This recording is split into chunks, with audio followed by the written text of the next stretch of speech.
1 minute, the raindrops fell beside the corpses on the ground, diluting the blood of those who had died. Bones, quarries and the weapons of the fallen were scattered across the battlefield, and our protagonist looked visibly exhausted as he led on his weapon. His was stained with blood and heavily worn from the numerous battles, just like the rest of his entire numerous warriors and soldiers who had fallen in the battle. Also, lay dead on the battlefield, soaking their wounds with a blood-smeared face. Our protagonist looked around, gazing back at the battlefield, saddened and shaken. He wondered why this had to happen and was appalled by the many casualties this battle had claimed. Suddenly, he heard a voice and looked around frantically. The voice expressed astonishment at the existence of such a strong individual, stating that it had not believed that someone like him could coexist. Anger and disdain filled the protagonist's eyes as he marveled that the creature beneath him was still alive. The creature resembled some kind of angel with multiple wings, some of which had already been destroyed by the warrior. Numerous scars adorned its body, as well as a few horns on its head. This creature was the giant Ahuthi, who had appeared in the kingdom 20 days ago and, for unknown reasons, had brought chaos and devastation to the land along with 2 other giants. Ahuthi was the last of the giants who was still alive. With anger and determination, our protagonist approached the dying giant lying on the ground.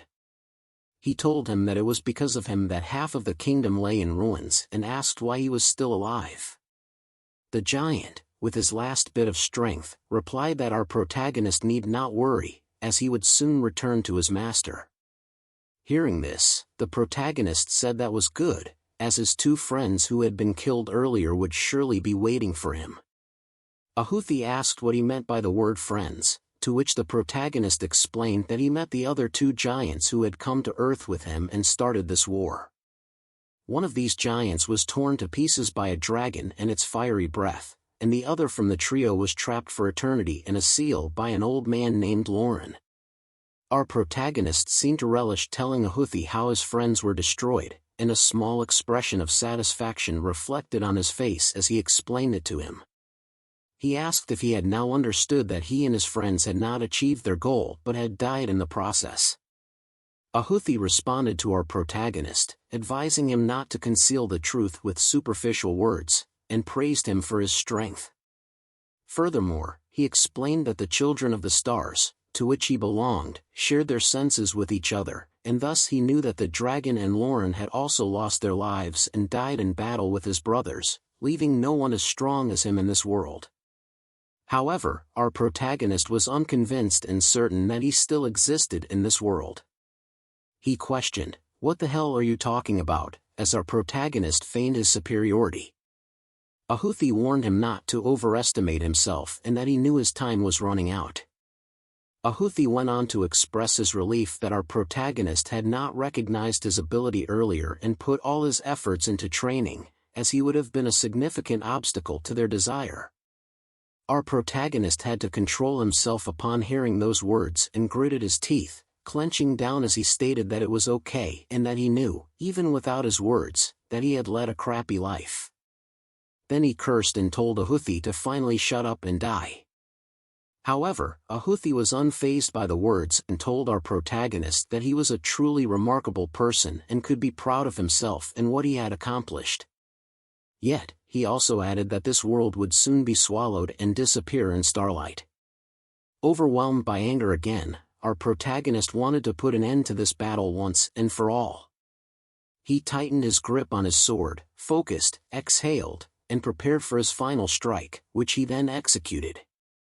He managed to sever Ahuthi's head, causing it to fly through the air and land behind him on the battlefield, with an expression of determination, enjoying that he had finally won the war. Our protagonist marched through the bloody and rain-soaked battlefield. His feet repeatedly touched puddles, mixing with the blood of his friends and enemies. Completely out of breath and exhausted, he continued his journey. His once proud eyes now brimming with determination, but also a few tired and having lost all their positive qualities. As our protagonist's stamina dwindled, and he fought for his life, taking one step after another, he reminisced about his comrades and his past. He remembered another friend and the good times they had together with their comrades, even as they fought on the battlefield side by side. But now, he didn't just see this friend in his memories, he saw him on the current battlefield, unfortunately, with eyes wide open and pierced by a weapon. Our protagonist looked down sadly at his fallen comrades and wondered why they all had to be here on the battlefield. In deep sorrow, he called them fools as he went down on his knees. He asked why his friends had to die. His thoughts overwhelmed him, and he repeatedly asked himself the same question, but unfortunately found no answer to it. Suddenly, he heard a voice asking if anyone was there. Quickly, he lifted his head. The voice explained that it couldn't move because it was injured. Our protagonist looked around quickly and widened his eyes as he recognized whose voice it was. He planted his sword into the ground and used it as support, moving across the battlefield with his last bit of strength, leaving behind a trail of blood. With unwavering determination, he fought through his injuries until he reached a pile of debris against which a person was leaning. Astonished that someone else was still alive besides him, he gave that person a closer look. He saw the person's bound injuries and recognized it as his Grand Commander, Rajkishan. He was relieved that she was still alive, but she, too, was critically injured, fighting for her life. Our protagonist had to bite his lips to keep himself from being completely overwhelmed by his joy. Then he started to shout about the condition, as it was terrible for someone in command. She replied to our protagonist, whose name is Ronin, that he was also a corporal and held a leadership position but didn't look much better than her. Their attention became more serious, and she asked him if he thought he was dead. Barely able to stand on his feet and looking down at Rajkishan, Ronin informed her that he was dead, and his body was not far from the current location. Rajkishan understood this and was surprised. Tears went down her cheeks as she looked forward and realized it was now over. She sincerely thanked Ronin while tears of joy continued to stream down her face. Ronin looked on silently, however, after a while, he raised his finger in astonishment and asked for a favor. If she was truly grateful to him, he explained that ordinarily soldiers were usually cremated when they were cleared up. Therefore, he wanted to request his Grand Commander to treat her with a little more respect this time. Rajkishan told him she wasn't sure if she could comply with his request. She explained that he should take care of it himself, as he seemed to be in a better condition than her and wasn't standing so close to the brink of death as she was. While Ronin asked her how he could do that, he had to cough and spit some blood into his hand. He showed it to Rajkishan and asked what she meant by being closer to the brink of death than him. The last raindrops fell through the dead trees of the battlefield to the ground. When the last drop hit the ground, Alishan immediately noticed that something was wrong. She wondered why the rain had suddenly stopped. Suddenly, the earth began to shake violently, and both of them were surprised and didn't know what was happening. Ronin wondered what was going on and why such an earthquake suddenly shook the earth. He couldn't believe his eyes as he looked up to the sky. Another giant with 8 wings stood like a guard in the sky, radiating in a heavenly blood-red glow. Unfortunately, this giant was not alone, and more giants appeared around them until eventually, the entire sky was filled with them. Ronin stood up and wondered what the hell was happening all of a sudden and where all these giants were coming from. Alishan couldn't believe her eyes and had to consider that the first 3 giants had already caused great damage and that could only be prevented with great effort and thousands of casualties. She almost fell into complete despair but heard fragments of a word Ronin kept shouting, "Grand Commander." Alishan couldn't believe what she heard and wondered if Ronin wanted to fight against the giants by himself. Even in this more than hopeless situation, Ronin confirmed that he wanted to fight against the giants even in this situation. He asked her what else she would do, just sit there and wait for death. He strongly asserted that he wouldn't give up his life just like that. Even if he were to die, he wanted to give the giants a hard time. Alishan couldn't believe that Ronin wouldn't give up even in this situation.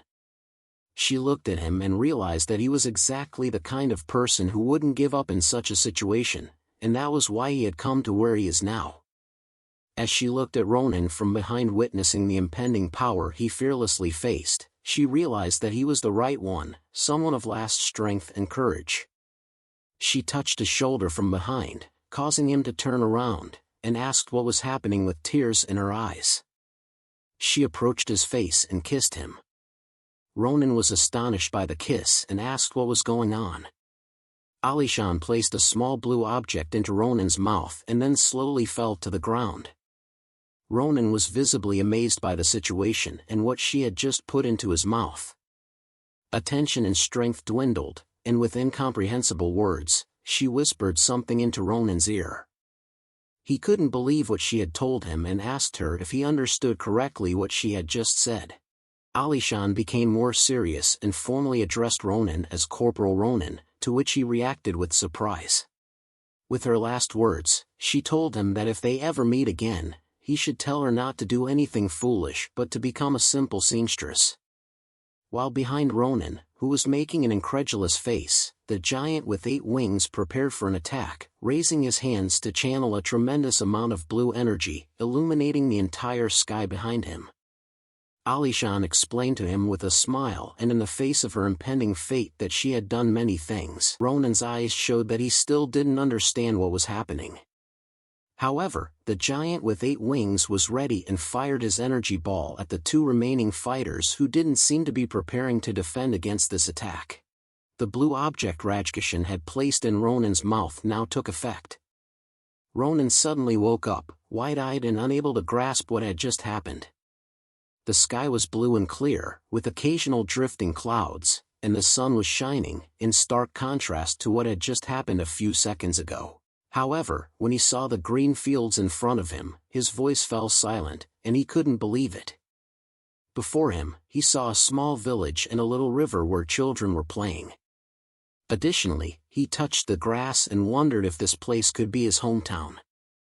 Thankfully, he quickly stood up, looking with wide-open eyes at his hometown. Ronin wondered if he had truly returned to the past. Ronin sat under a tree, contemplating what Rajkishan had said, grabbed a branch lying on the ground, stood opposite the tree, and then ran towards it. Ronin wanted to see immediately if he could see his older sister. He quickly ran through the village, and many people were on the streets and roads. Maneuvering through the masses, he ran to his sister's house. It looked old-fashioned, like during medieval times. The streets were made of cobblestones, and there were various goods deposited on the roadside, but suddenly he noticed something and looked to the side. Ronin saw a group of boys pulling another boy and hanging him from a tree. He wondered why they were doing that. The leader of the bullies had yellow hair and a dirty grin on his face, while the boy hanging from the tree appeared to be in visible pain. At first, Ronin was about to turn away and leave the boy to his fate. But suddenly, he turned back around and realized that the boy wasn't hanging from a rope but with magic. Ronin knew that someone capable of using magic was very rare to encounter in the battlefield, and there was no way such a person would show up in such a world village. However, he remembered that around this time, a certain person would be in the countryside.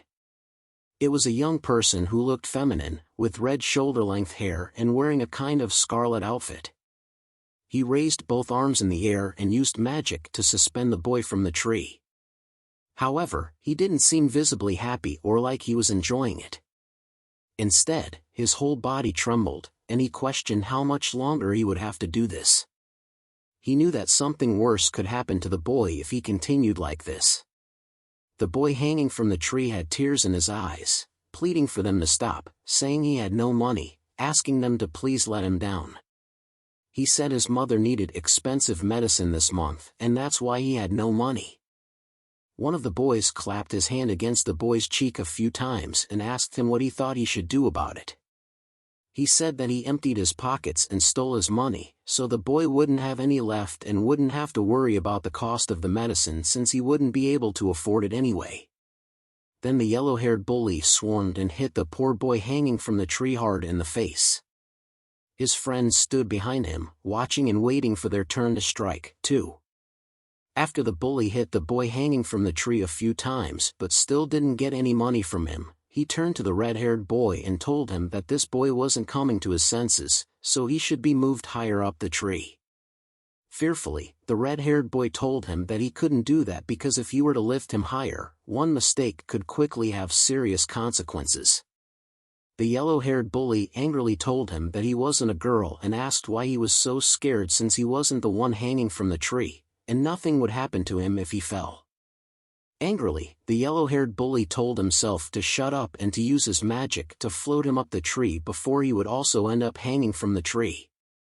The red-haired boy became even more anxious and panicked. He couldn't believe how the situation had escalated. He wanted to tell Ronin not to want to learn magic, and if that's why he had ended up in this situation. All he wanted was to prove that he could be good at something too. He knew that now was the moment to tell him that he couldn't do something like this. His hands trembled, and the fear and panic inside grew stronger. He closed his eyes and started shedding a few tears, but he gritted his teeth and knew he had to say yes. At the same time, he hoped, with trembling hope, that someone would come to stop him and save the poor boy. Just as he was about to use his magic to lift the poor boy even higher into the tree, a stick struck itself from behind, stopping him. Ronin asked him what he thought he was doing and told him that if he continued, he would have killed the poor boy. Then Assel released the magic that was holding the boy up in the tree, and the boy fell to the ground with a loud thud. The yellow-haired bully turned around, cursing loudly, and asked Assel what he was doing and why he wasn't following his orders. He angrily approached Assel with a clenched fist and asked him if he was only stopping because Ronin told him to and if he thought it was funny. While Ronin continued evading the attacks because despite how threatening the boy might appear to the others with the sword, he was no match for this bully and such attacks wouldn't work against him. The bully couldn't believe that Ronin could dodge all his attacks. Ronin recognized that even though his body now resembled that of a child, he still reacted the way it had been trained into him as a disciplinary soldier back then, and he still had the same combat senses as before. The yellow-haired bully said that today was Ronin's lucky day because he had managed to evade all his attacks. The yellow-haired boy said that if Ronin were to get down on his knees and beg for his life, he would spare him but would take one of his arms instead. However, Ronin remained quite unfazed and losing his megabit. But when the other boy mentioned that once he was done with Ronin, he would take good care of his sister, Ronin suddenly stopped. In less than a second after hearing that, Ronin asked back with full fury, hitting the boy's head with his stick so forcefully that blood splattered everywhere, and the other boy suddenly found himself without an ear. It was just flying in the air, and the real sword fell to the ground as the body realized what just happened and that his ear was gone. Screaming in pain, he held the spot where his ear had been and tried to stop the bleeding. His friends, who were standing behind him watching him scream in pain, had lost all fighting spirit. Ronin then approached the boy crouching on the ground, speaking down to him with an insult, demonstrating his dominance. Angry and with many veins visible on his body, he asked the boy if he had a death wish.